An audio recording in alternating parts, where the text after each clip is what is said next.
Hello mga idol, kumusta kayo? Long time no see. So ito mga idol, meron tayo ditong Hagoromo.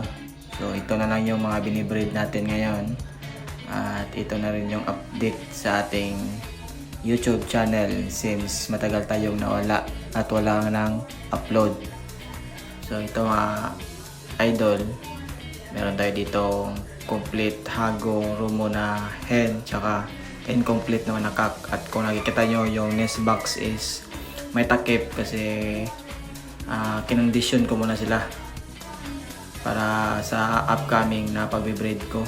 So madami tayong mga Hagoromo pero maliit lang yung nasa akin. Yung iba is pinaalaga ko kay Boss Reynold Bulpa. So kung hindi nyo pa siya kilala, visit nyo lang yung aking YouTube channel at makikita nyo doon si Boss Reynold Bulpa. Lagi kong kasama yan sa papa-vlog.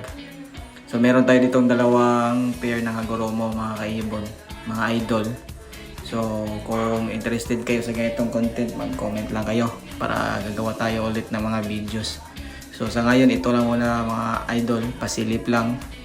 Kasi kakabalik ko lang ulit sa pag-aalaga ng ibon at gusto ko mag-breed ulit ng Hagoromo. So kung gusto nyo makita ang update hanggang sa makabreed tayo ulit, comment lang mga idol. Bye bye!